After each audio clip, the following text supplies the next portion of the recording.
hermosa que tuvimos, que pudimos rendirnos a ti con corazones sinceros. Sabemos que ya está el acceso abierto para tu presencia, cosa que antes no lo podíamos hacer, y ahora no solamente aquí, sino en nuestra casa, en donde estemos, Señor, el acceso está listo. Gracias. Pero también sabemos que tú hablas en tu presencia. En tu presencia hay plenitud de gozo, y el gozo de escuchar tu palabra también, Señor, aquí en la iglesia. Por eso estamos, para escuchar lo que tú tienes para nosotros. Dile al Señor: preparo mi corazón, preparo mi mente para lo que tienes para mí hoy, en el nombre de Jesús. Amén. Hoy Dios puso algo en mi corazón, pensando en muchas cosas, acerca de cuando llamen a cuentas, cuando el Señor nos llame a cuentas. Este mensaje se llama cuando llamen a cuentas. Particularmente, ¿quién nos va a llamar a cuentas? ¿Sabías tú que nos van a llamar a cuentas? A hacer cuentas de nuestra vida. No van a decir qué cuentas, sino tráeme tus cuentas, tráeme tu vida, tráeme ahora sí que, ¿qué hiciste?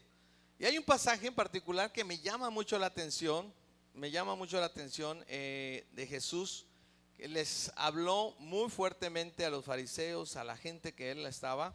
Vamos al libro de Marcos. Dile que está enseguida contigo para que cambie su cara y se ponga emocionado. Dile: te van a pedir cuentas un día.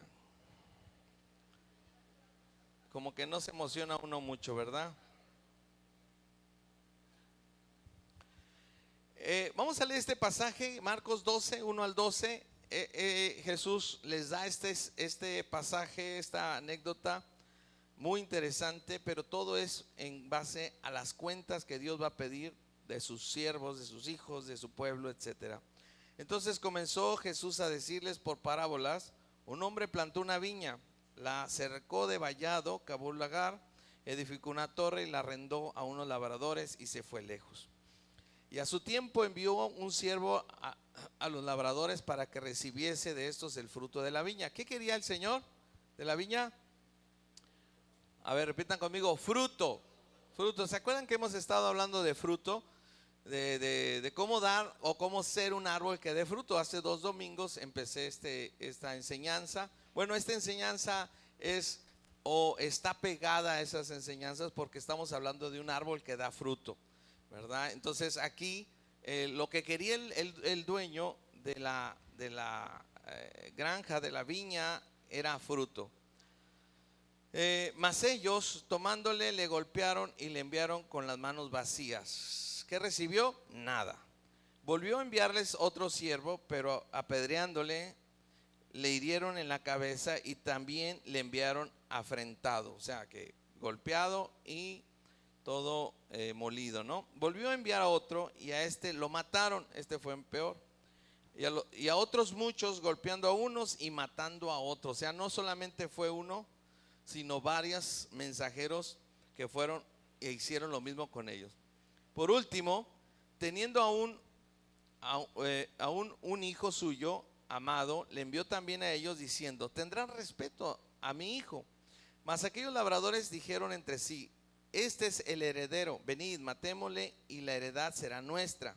Y tomándole le mataron y le echaron fuera de la viña. O sea, ni respetaron al hijo, ¿verdad? Al representante del papá, del señor de la viña. Dice el 9: ¿qué pues hará el señor de la viña? Vendrá y destruirá a los labradores y dará su viña a otros. Ni aún esta escritura habéis leído: la piedra que desecharon los edificadores ha venido a ser la cabeza del ángulo. El Señor ha hecho esto, y es cosa maravillosa a nuestros ojos. Y procuraban prenderle, porque entendían, ahora sí entendieron, que decía contra ellos aquella parábola. Pero temían a la multitud y dejándole se fueron. Yo te voy a contar que esta parábola es muy fuerte. Confronta una vida religiosa sin Dios. Una vida no solamente religiosa sin Dios, sin fruto. Y peor, una vida religiosa irrespetuosa. Una vida que no solamente no da fruto, no da cuentas, sin embargo, afrenta a quienes los envió. Obviamente Jesús estaba hablando de todos los profetas, hombres de Dios que habían venido antes que él. Algunos habían apedreado, algunos los habían matado, así sucesivamente hasta que llegó el Hijo, y él explicando aún así, ¿verdad?, de lo que iba a pasar con él mismo. Lo iban a matar. Qué fuerte palabra, qué momento tan crucial de la vida de Jesús, porque vemos a un Jesús no tranquilo, no violento, pero sí confrontativo. No un Jesús que estaba hablando acerca de verdades que traían esperanza. Ahora fue una verdad que traía una confrontación, una realidad triste. Si siguen así, serán confrontados y lo lamentarán. O sea, fue un tiempo triste. No sé si se acuerdan, el año 70 después de que Jesucristo murió, resucitó y todo, al año 70 vino un general del ejército romano, sitió Jerusalén, la destruyó por completo, agarró las piedras del templo y las quitó literalmente con caballos. Y esto era y obedecía aparte a todas las advertencias que Jesús les dio a los judíos de que iba a venir juicio sobre ellos por no escuchar a Dios. Y aún Jesús lloró con Jerusalén, dijo: Jerusalén, Jerusalén, que matas a tus profetas, si supieras quién te ha visitado hoy. Jesús estaba no solamente en su aspecto profético de traer el evangelio, sino también Jesús en su aspecto profético confrontativo hacia la gente. Ahora tenemos dos aspectos de Jesús, no solamente el de amor y misericordia, pero sí el de dar cuentas, que tenemos que llegar un día de dar cuentas. Y esta área la queremos siempre, sí, un día va a pasar, pero sigamos y vivamos como querramos. Ahora te voy a decir algo, no fue la única vez que Jesús confrontó a los fariseos de lo que iba a pasar. Quienes escucharon fueron de noche: Jesús, sé que tú eres rabí y que has venido de Dios. Los que escucharon fueron y compraron una cueva y lo ofrecieron para que Jesús sí, hubo gente que sí escuchó, pero la mayoría clamó al final de cuentas: crucifíquenle, crucifíquenle. Y aún estas personas se enojaron porque Jesús les advirtió que vendría el día de dar cuentas. De dar cuentas. Todos aquí, creyentes, no creyentes, hombres y mujeres, niños y niñas, jóvenes y ancianos, llegaremos a estar delante de Dios para dar cuenta. Muchos, obviamente, se ve aquí en el pasaje que no les gustó la idea de que Jesús les confrontara y les advirtiera. ¿Sabes? A veces estamos ciegos. Cuando vemos señales, después le decían: Señor, haznos señales. Digo, ¿qué más señal? De resucitar muertos, de sanar a los leprosos, etcétera. Pedían señales, pero no las veían.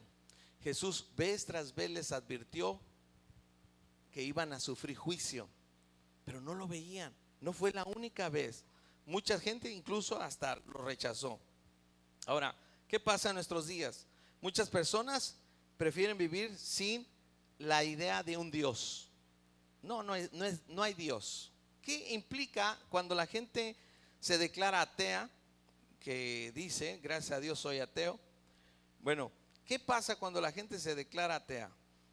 Lo primero más importante es que ellos descartan la idea de que un día, al final de sus días, al final de sus tiempos, su vida tendrá que darle cuentas a alguien. Al descartar a Dios, al descartar al Creador, al descartar al hacedor de las cosas, al que orquesta todo, definitivamente se evitan ese paso de dar cuentas.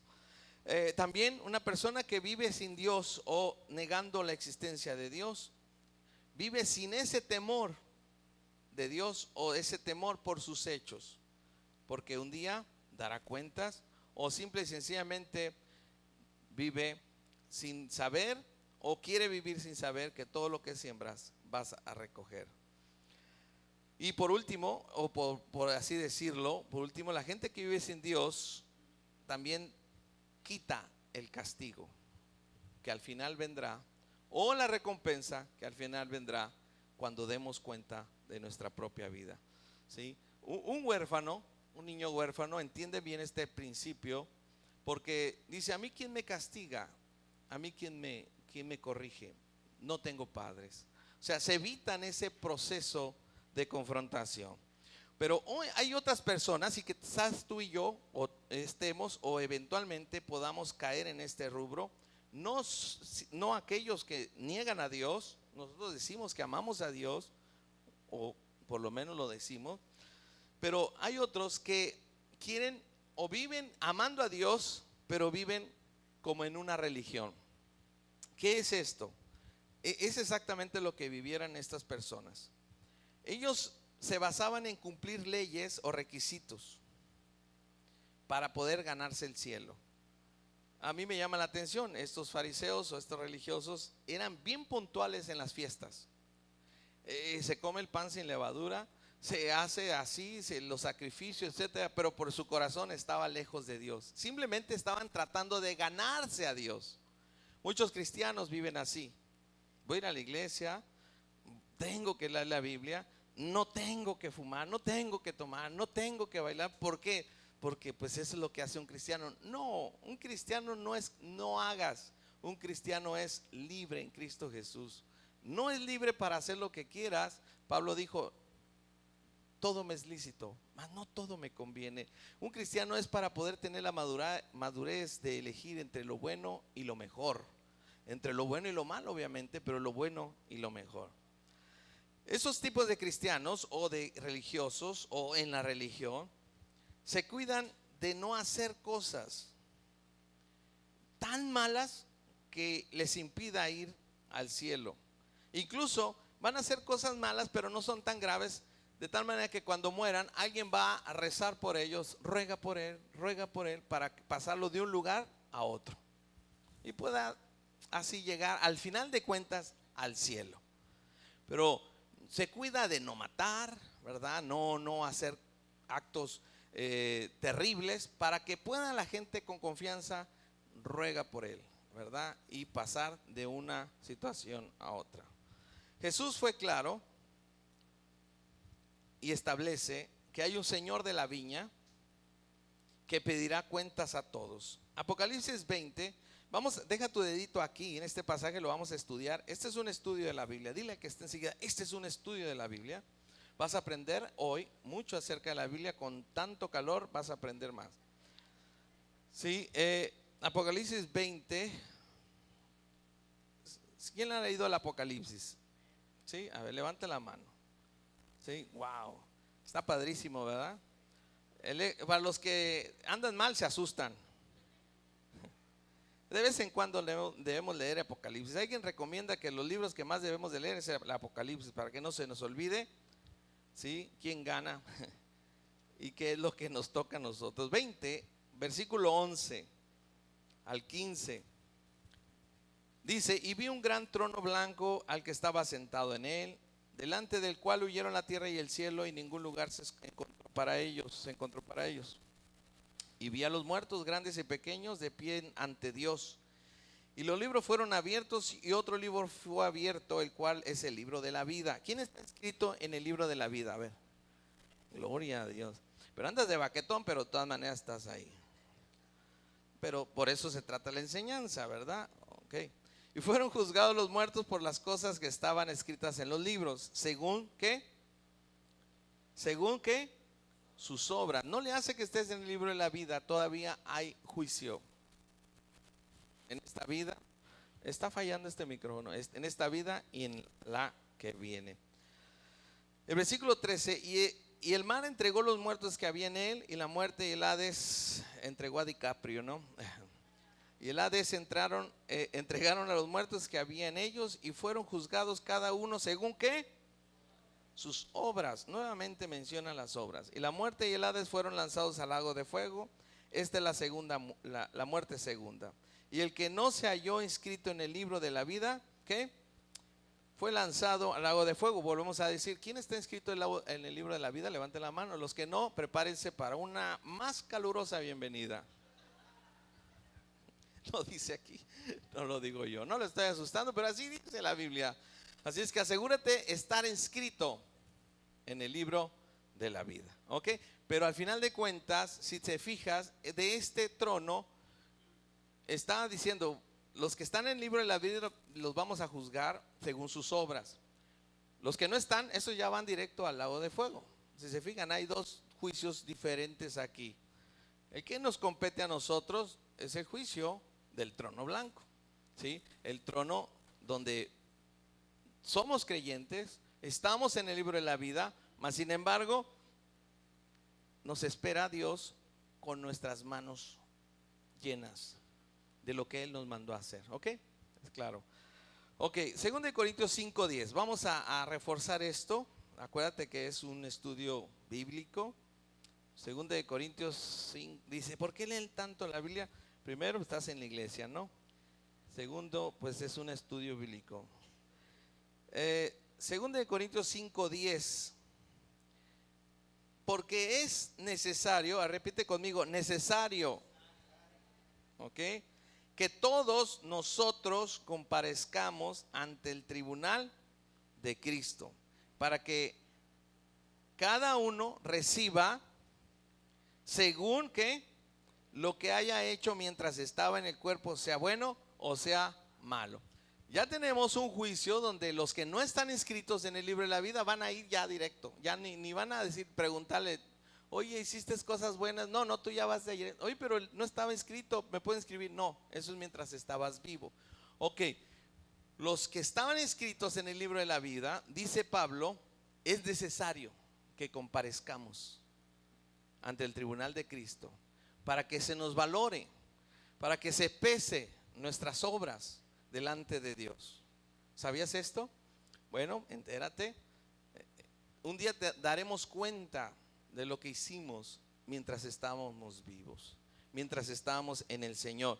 Ahora, no se trata de un juicio para condenación, se trata de un juicio para recompensa, ¿ok? Un juicio para gozo, dice, entra al gozo de tu Señor, ¿verdad? No es un juicio de condenación, es un juicio de obras, no de eternidad. Acláralo o ponlo por ahí. No es un juicio de eternidad. Para los creyentes estoy hablando. 1 Corintios 3. 1 Corintios 3. Estoy reafirmando el principio, Versículo 13. Dice, entrando en una plática que Pablo está teniendo otra vez con los de Corinto, nos metemos en medio de la plática y dice, la obra de cada uno será manifiesta. O sea, no habrá nada oculto, no habrá nada que escondamos, no habrá nada que no pueda saber el Señor. Porque el día, ¿qué? La declara. Cuando se habla del día, es todo saldrá a la luz. Vuelvo a repetir, todo saldrá a la luz.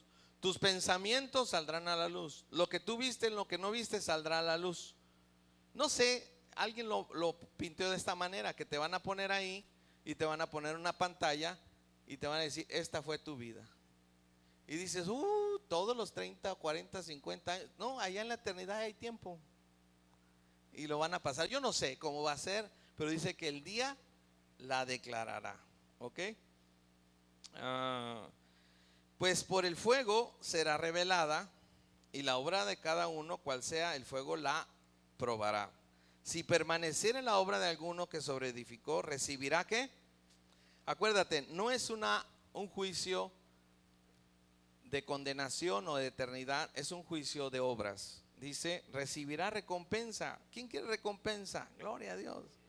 ¿Sí? Si ves a alguien que comienza a cerrar los ojos por el sudor, échale agüita, pégale un codazo, ¿verdad? Dile, hermana, no te vayas. Ok, ¿dónde me quedé? 14, si permaneciera la obra, recompensa. 15, si la obra de alguno se quemare, él sufrirá pérdida. Ahí hay una cuestión, una palabra que nos gusta, pérdida. sí vas a estar ahí, sí vas a estar en el cielo, pero con pérdida. Ay, ¿a quién le gustó cuando México perdió? No, yo me dio coraje. Porque no perdió en el juego, perdió en el juego, pero perdió primero aquí. Y no me gusta. Pero bueno, nadie nos gusta perder. Bueno, cuando lleguemos al cielo, nuestra obra va a ser pasado por fuego. Dice que tendrá pérdida. Por un lado, recompensa o pérdida. Si bien el mismo será salvo, aunque así como por fuego. ¿No sabéis que sois templo de Dios y que el Espíritu de Dios mora en vosotros? Bueno, sigue el tema, pero mi punto es, daremos cuentas. Unas cuentas delante de Dios. Ok, volvamos a Marcos. Si traes tu Biblia, yo les recomiendo que sigan trayendo tu Biblia. Sigas trayendo tu Biblia. Yo sé que muchos son cibernéticos y usan la Biblia en internet, en computador. Está bien, no hay problema. Pero te voy a decir algo, cuando tú lees la Biblia, eso es un paréntesis, eso va gratis. Cuando tú lees la Biblia, en la Biblia, no en la internet, no hay distracciones. El principal distractor hoy día, ¿qué crees que es? Pues el celular. Te llega un mensaje, no voy a poder, y estás leyendo la Biblia bien inspirado y habías quedado con alguien una hora y te aparece ahí, no voy a poder ir. Y luego se mete y tú te metes, ¿por qué no vas a poder venir? Y que no sé qué. Ya te fuiste en el viaje. Pero si tú lees la Biblia, dejas tu celular aparte y te concentras. A lo mejor Dios te prepara para cuando te digan no voy a poder ir. Pero ya estás preparado. Bueno, este es un paréntesis. Ok, sigamos. El pasaje capítulo 12, ¿quién lo abre? Es que digo que necesitas tener la Biblia abierta para ver ahí los diferentes pasajes. Vamos a estar viendo rápidamente algo cronológico. No voy a pasar ni 2 horas. Mira. Este pasaje que te acabo de leer habla de los labradores malvados, ¿verdad? Los que mataban a quienes les enviaban como mensajeros, los mataban. Ok, ¿qué hay antes? Vamos a ver el contexto de este pasaje. ¿Qué hay antes? El capítulo 11, encontramos la entrada de Jesús a Jerusalén triunfante, que se le llama la entrada triunfal de Jerusalén. ¿Sí? En Jerusalén. Capítulo 11, versículo 10 y 11, nada más como referencia. ¿Qué estaba haciendo la gente cuando llegó Jesús cabalgando un burrito? Que estaba bendito, ¿sí? Esa es una versión rara. Bendito el reino de nuestra, aquí yo lo voy a leer. Bendito, así sí está bien. Bendito el reino de nuestro Padre David que viene, hosana en las alturas. Entró Jesús en Jerusalén. Una de las cosas que vemos aquí es que la gente lo recibió con palmeras. Le ponían los mantos así para que el burrito ni se manchara en el lodo o cualquier charco. La gente lo recibió bien. ¿Sabes? Jesús conoce los corazones. ¿Sabía que esas mismas personas que un día le estaban vitoreando, alabando, reconociendo como que venía de David, un día van a estar diciendo crucifíquenle? Crucifíquenle. Pero hay algo interesante, ¿sí? En esta entrada de Jerusalén, la gente lo aclamó, lo vitorió, lo bendijo, ¿sí? Bendijo a él. Siempre Jesús va a enseñar algo con algo gráfico. Fíjate el versículo 11, me llama la atención el versículo 11 de este pasaje. Cuando lo estaban aclamando, estaban diciendo sana a las alturas, Jesús entró en Jerusalén y en el templo. Me llama la atención esta parte donde dice, y habiendo mirado alrededor todas las cosas, algo que noté es que Jesús llegó al templo primero, miró todo y se fue. Miró todo y se fue. Dice aquí, y como ya anochecía, se fue a Betania con los 12. Ok, aquí tenemos un hecho. Jesús llega, es recibido con, ahora sí que bombo y platillo, ¿verdad? Hosana al hijo de David, etcétera. Jesús llega, se asoma al templo y se va. Ok, ¿a dónde se va? Se va a Betania. ¿Qué pasa en Betania? En el camino, el versículo 12, al día siguiente, cuando salieron de Betania, o sea, él fue, se refugió ahí, durmió, pasó la noche. tuvo hambre. Y viendo de lejos una higuera que tenía hojas, fue a ver si tal vez hallaba en ella algo. Pero cuando llegó a ella, nada halló sino hojas, pues no era tiempo de higos. Entonces Jesús dijo a la higuera: nunca jamás coma nadie fruto de ti. Y oyeron sus discípulos. A ver, ¿qué relación tiene la higuera estéril con Jesús yendo en camino al templo que había visto? Siempre Jesús, en su sabiduría, iba a enseñar algo gráfico, algo visual, para los discípulos pudieran captar algo espiritual. Cuando Jesús multiplicó los panes, les dio los panes, después les habló y les dijo: no busquen la comida que llene su estómago, busquen la comida que viene del Padre. Siempre les hablaba algo gráfico primero y después les enseñaba algo espiritual. Aquí Jesús estaba por darles una lección a sus discípulos y a todas las demás gentes. Cuando maldijo la higuera, cuando maldijo esta higuera, dice la Biblia que tuvo hambre y que solamente la higuera tenía hojas. Ahora, ¿por qué esperaba que esta higuera tuviera higos, fruto, si no era tiempo? No era tiempo, entonces ¿por qué la maldijo? O sea, es algo que mucha gente tarda en entender o le cuesta trabajo entender. ¿Sabes por qué? Porque los higos en este tiempo en Israel, o en los higos, primero dan el fruto. Ya que han dado el fruto, comienzan las hojas. Es al revés. Primero dan el fruto y luego las hojas. Cuando Jesús ve hojas, dice: hay de ver fruto. Pero cuando llega y no encuentra fruto, dice: me engañó. Sí, no es tiempo de higos, efectivamente, pero ¿cómo? ¿Por qué dio hojas? ¿Qué le estaba tratando de enseñar a sus discípulos acerca de la vida, de lo que acababa de ver en el templo? Sigamos más adelante. Y al final terminó maldiciendo la higuera. Fíjate, la maldición de la higuera es el único milagro de destrucción que hizo Jesús. El único milagro de destrucción. ¿No te llama la atención? Acuérdate que al principio de la enseñanza te dije: tenemos un Jesús que habla del evangelio, del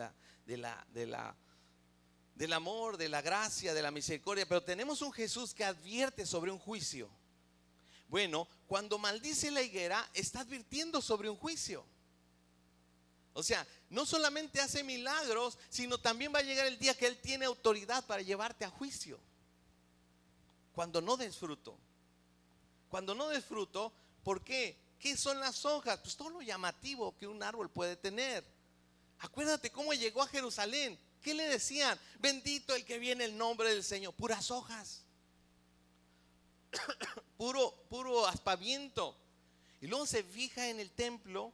Dice: su corazón está lejos de mí. ¿Sí? ¿Sí me están captando? ¿Sí están siguiendo? Si no, vuélvelo a escuchar en YouTube el mensaje. Ok. Tenía puras hojas, quiere decir que no daría fruto jamás, que solamente eran hojas. Esto significa que cuando Jesús fue a Jerusalén, esperaba un pueblo no que le aclamara por los labios, sino que le reconociera con fe. Ok, el punto aquí es la fe que tú tienes puesta en Dios.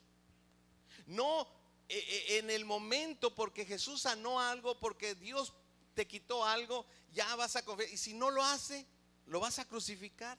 Jesús se dio cuenta de la condición de Israel, la condición de su pueblo, la condición de los fariseos, y fue a la higuera y la ejemplificó ahí. Son puras hojas. Son pura rama bonita, pero no van a dar fruto, porque ya deberían de haber dado frutos en su tiempo. No hay fruto ahí y la maldijo. La maldición no es una condenación, sino es una situación en la que las personas sin fruto, cuando se presenten delante de Dios, van a decir: Señor, no traje fruto. Traigo muchas hojas. Mira, hice una empresa grande. Mira, le di mucho dinero a mis hijos. Mira, Señor, hice esta iglesia gigante, dice el Señor. ¿Y el fruto que te pedí? Yo tengo hambre. Yo tengo hambre, yo espero de ti fruto. Sí, Señor, espérame, pero mira mis ramas bien bonitas, bien fuertes. Yo quiero fruto. Tú deberías de haber dado el fruto y después aquello que se ve. ¿Sí me entiendes lo que estoy diciendo? Ahora, ¿qué miró Jesús en el templo que le llevó a ejemplificarlo con la higuera, la situación de Israel? ¿Qué miró? Porque él miró, ¿se acuerdan? Y se fue. Después de que lo vitorearon y lo alabaron. Bueno, este pasaje sigue. Si no traes tu Biblia, estás así como léelo, que ¿dónde te estoy llevando? Pero si traes tu Biblia, es el pasaje que sigue después de ahí está en otro.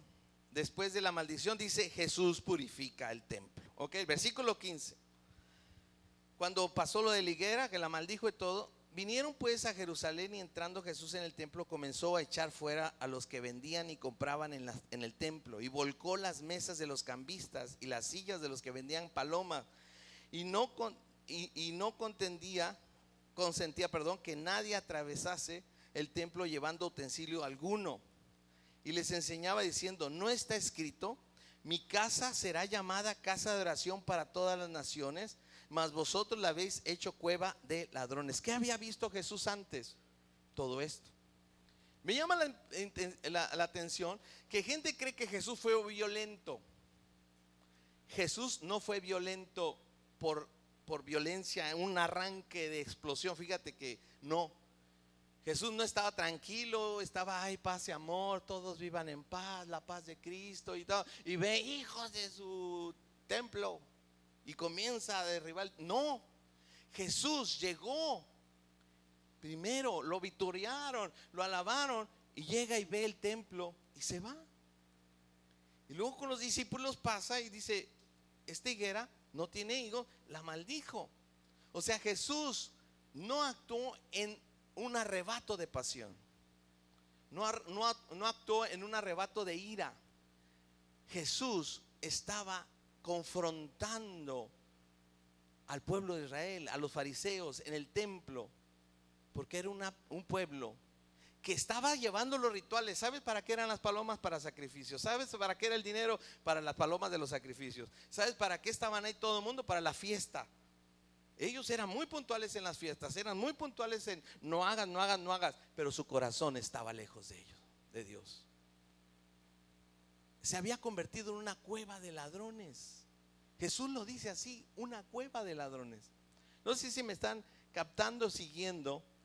Muchas veces nosotros podemos estar con el Señor: Señor, te alabo, y allá afuera vivimos como una cueva de ladrones. Le estamos robando a Dios lo que somos, lo que Él le pertenece. La higuera le robó el privilegio de los frutos a Jesús. Cuando llega al templo es lo que había visto antes. Los religiosos. Jesús desenmascara un fraude en el templo.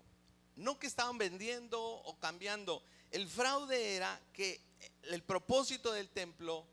Ya veo varios dormidos. A ver, ordena al que está, porque casualidad algunos ya se despiertan.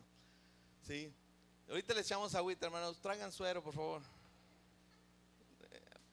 ¿Sí? Tenían comercio, no sacrificio. O sea, sacrificaban, pero la base de su vida era el comercio, el dinero. ¿Qué es lo que te mueve a ti, hermano? ¿Qué es lo que nos mueve a nosotros? Podemos decir: Señor, te alabo, te bendigo, pero Señor, yo hago esto porque el dinero allá está. Yo hago aquello porque allí voy a estar mejor. O estoy haciendo la voluntad de Dios. Él desenmascara un fraude en el mismo templo. Él lo que está haciendo es desenmascarando un fraude. Ellos ya no creían en Dios. Eran creyentes que no creían. Cuando Jesús, Lucas 18:8 dice: cuando el Hijo del Hombre venga otra vez a la tierra, ¿hallará fe? ¿Cuál era el problema del templo, hermano? ¿Cuál fue el problema de la higuera? No tenían fe. Y la fe no produce frutos. Sin fe, perdón, no producimos frutos.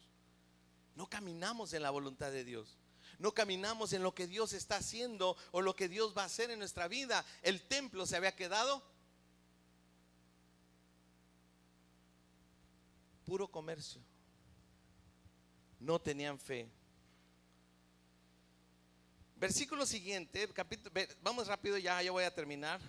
Nomás checamos qué pasa después. Cuando Jesús desenmascara, dice: mi casa será llamada casa de oración para todas las naciones, etcétera.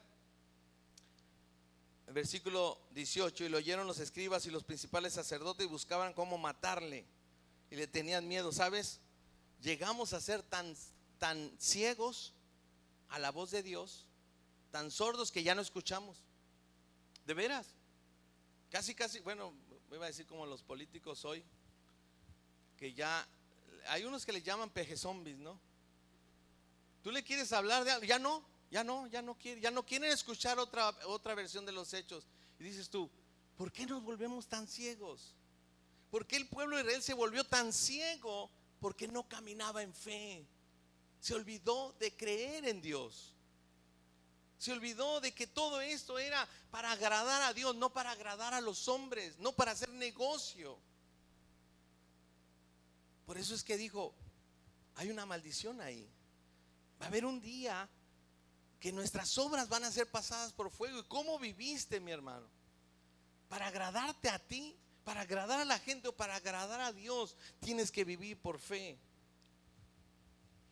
Versículo siguiente, el versículo 19 dice que Jesús salió de la ciudad. Vamos a seguir el camino de Jesús. Acuérdate, entró triunfal a Jerusalén, llegó, vio el templo y se regresó a Betania. Cuando iba de Betania a Jerusalén nuevamente, vio la higuera, la maldijo, no tenía fruto.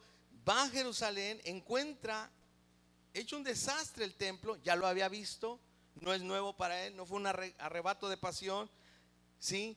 Confronta a la gente y sale de ahí. Fíjense el versículo 20: y pasando por la mañana, vieron que la higuera se había secado desde las raíces. Hermano, el único milagro que es de destrucción es este que hizo Jesús de la higuera. Y el único milagro que duró 24 horas en cumplirse es este. ¿Por qué? Porque ahorita puedes salir de aquí y seguir viviendo como tú quieras, pero va a pasar las 24 horas de tu vida y llegará el día que Dios te pida cuentas. A lo mejor no se ve en el momento lo que Jesús está declarando en tu vida, pero el reloj sigue corriendo y eventualmente pasará. Eventualmente estaremos delante de la presencia de Dios dando cuentas a Dios. No somos eternos en esta vida. Llegaremos en la vida eterna a dar cuentas. ¿Sí me entiendes esto? Esto es muy interesante. La higuera nadie la entiende. ¿Por qué la maldijo el Señor? Pues no dio fruto y ya debería, tenía hojas. Y la maldición es señal de juicio inminente sobre la higuera. La higuera, si te veas en el Antiguo Testamento, es símbolo de Israel. Aprender de la higuera, que ya cuando están sus ramas, acuérdense, dice: es que el verano está cerca. Es Israel. Jesús está hablándole a Israel. No nomás en la higuera, le está hablando en el templo mismo, donde está el centro de la adoración de Israel. Estaban perdidos. ¿Dónde está tu corazón? Ahí está tu tesoro. El centro de Israel era el templo, estaba su tesoro, los cambistas, las monedas, todo lo que hacían. Ok, se seca la higuera. Entonces Pedro, acordándose, le dijo: maestro, mira la higuera que maldijiste, se ha secado. Jesús nos dice: de veras se secó. Jesús, ¿cuál era el asunto que te dije que faltaba en Israel? Ya no creían ¿qué? En Dios. Se habían perdido ¿qué? La fe. ¿Ok? ¿Sí? ¿Capiche conmigo? Fíjate lo que les dice Jesús: sígueme, follow me. Entonces, respondiendo Jesús les dijo: tened fe en Dios. ¿Cuál fue el asunto por el cual la higuera se maldijo? No había fruto. ¿Por qué no había fruto? Tenía hojas, pero no daba fruto. Era infructífera. El pueblo de Israel tenía hojas, tenía el templo, tenía los sacerdotes, los sacrificios, le vitorearon, bendito el que viene el nombre del Señor, pero estaba sin fruto porque no tenía fe. No había fe, no había confianza, no creían en Dios, creían en lo que el gobierno les podía dar, ¿sí? En lo que la gente podía hacer, pero no en Dios. Jesús le dice: tened fe en Dios, porque de cierto os digo que cualquiera que dijera a este monte: quítate y échate en el mar, y no dudar en su corazón, sino creyere que será hecho lo que dijere, lo que diga le será hecho. Por tanto os digo que todo lo que pidiereis orando, creed que lo recibiréis y os vendrá. Número 1, necesitan fe. Número 2, necesitan orar, y orar con fe. ¿Qué nos falta a los creyentes para dar fruto? Necesitamos tener fe, hermano, de sus promesas. Deja de vivir por ti y para ti. Deja de tener tu corazón en las riquezas. Deja de tener tu corazón en la política. Deja de tener tu corazón en las cosas de este mundo. Pon tu corazón en el Señor. Ten fe en Dios. Ten fe en Dios. La gente está más apasionada en la política que cualquier otra cosa. Digo, qué bárbaro. ¿Cuándo van a creer en Dios y sus promesas? Y dices tú: al fin no pasa nada. Alguien me dijo una vez: no pasa nada. Pero el reloj sigue. Las 24 horas se van a cumplir en nuestras vidas, hermano. Y van a decir: ¿qué hiciste en la iglesia? No, pastor, me senté y no había aire. Dios, me senté y no había aire.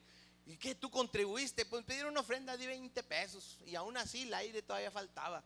¿Y qué más? Te involucraste en las casas de alcance, predicas el evangelio, haces lo que yo te dice. Pues Señor, no tengo tiempo, no tuve tiempo.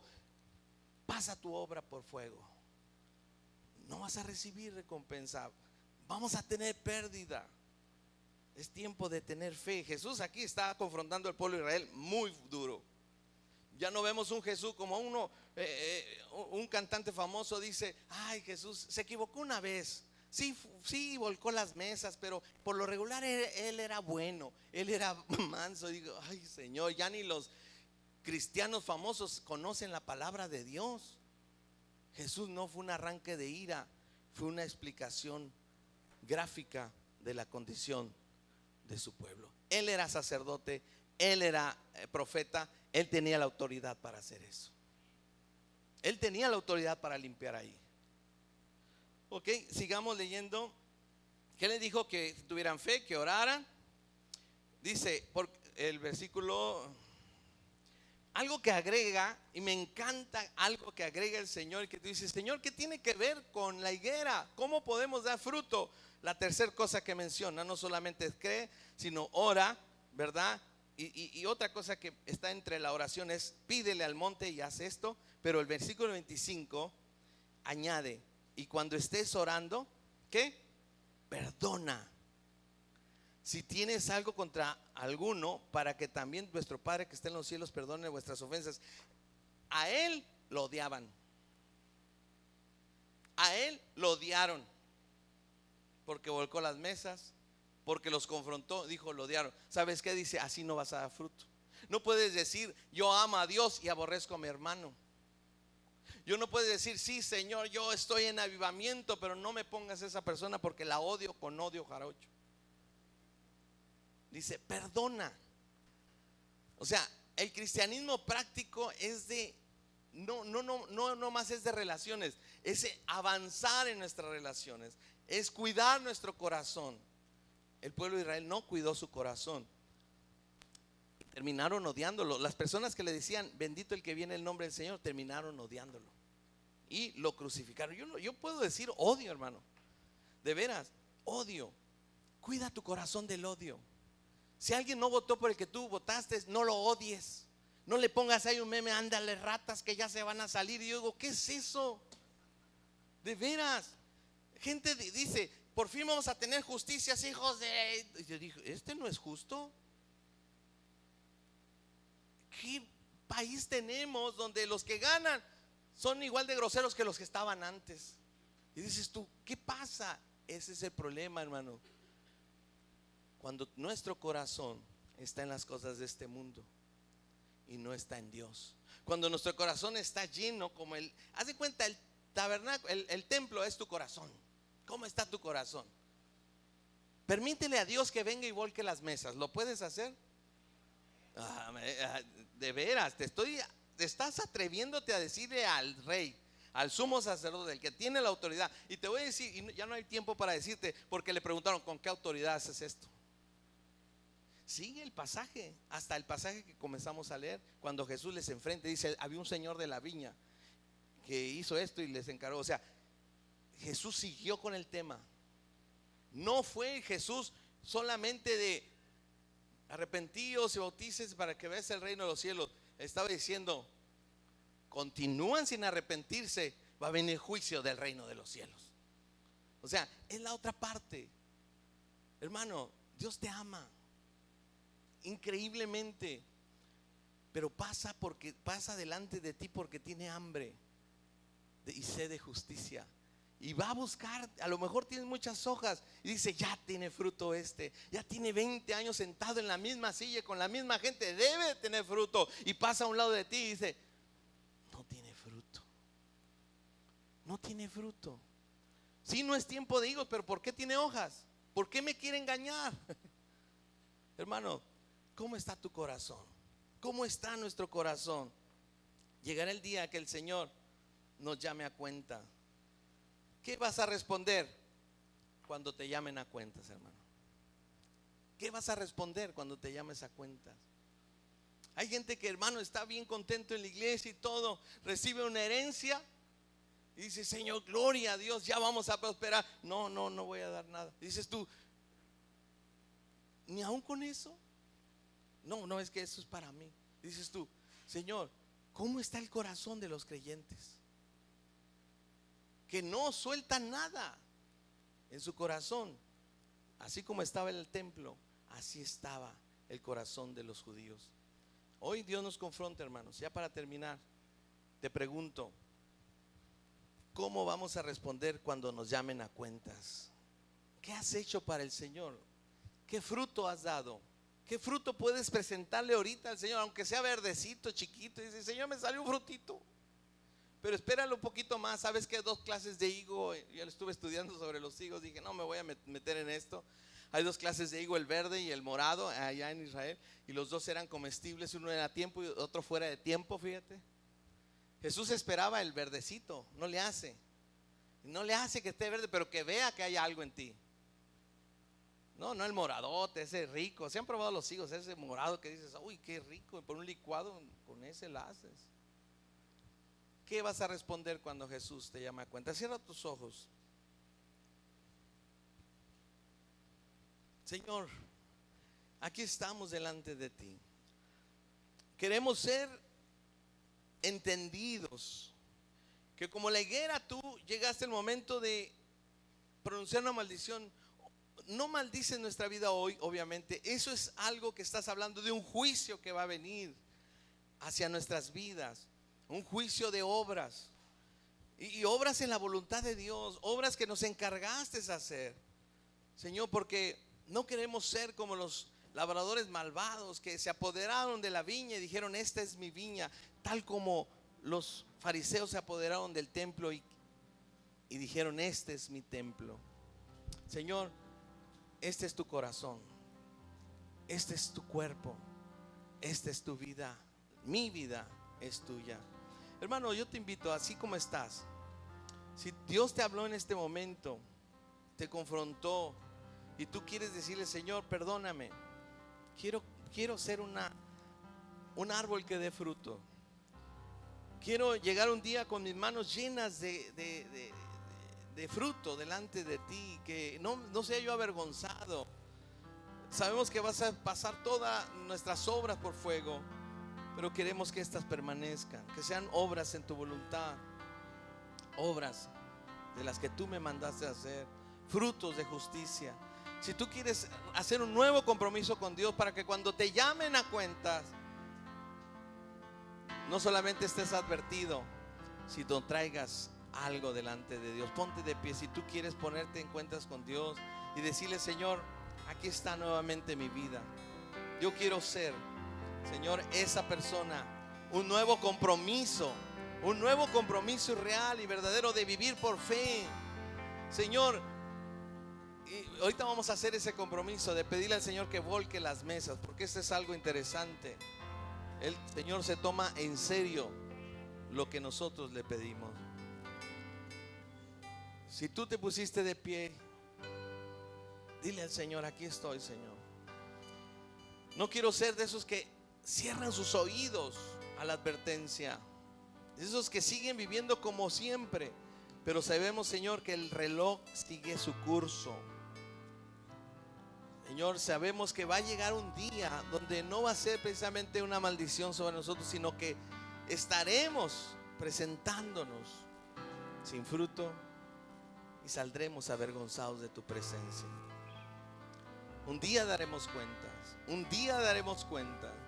Aquellos que no están inscritos en el libro de la vida, yo les digo: díganle al Señor que venga a su corazón, que sea el Señor de sus vidas. Digan con sus propias palabras: dile: Señor, sé el Señor de mi vida. Yo te recibo, yo me arrepiento de mis pecados y quiero que me inscribas en el libro de la vida. Así, una simple oración con tu corazón, Dios se inscribe en el libro de la vida. Y dile: yo reconozco que yo debería morir, pero murió Cristo por mí. Pero también reconozco que Él resucitó y hoy está vivo, y un día me llamará a cuentas. Hermano, si ya le dijiste al Señor: quiero hacer un nuevo compromiso, vamos a darle permiso al Señor. Vamos a decirle al Señor: Señor, volca mis mesas, quita lo que estorbe. Me atrevo a decirte, Señor, si tú ves que hay cosas que he puesto en mi corazón y que está saturado mi corazón, que no hay campo para ti, Señor, te doy permiso para que me digas, para que me quites, para que vengas a mi vida a través de tu palabra, a través de, Señor, de tu amor, de tu Espíritu Santo, y nos advierta que esas cosas no son buenas. Una relación mala, Señor, ayúdame a quitarla. Señor, mi corazón hacia el dinero, mi corazón hacia este mundo, hacia las posesiones, mi corazón a mis logros personales, Señor, tal vez son una de estas cosas o todas estas cosas. Señor, las entrego delante de ti. Tal vez mi afán por mi familia, tenerlas todas juntas, toda ahí, que me olvido de que es vivir por fe. Señor, aquí estoy delante de ti. Dile al Señor eso, dale permiso mientras cantamos un canto para despedirnos, y sigue orando, sigue en tus propias palabras. Dile: Señor, volca mis mesas. No quiero llegar el día delante de ti sin fruto. Señor, quiero dar fruto en mi vida. En el nombre de Jesús, Señor.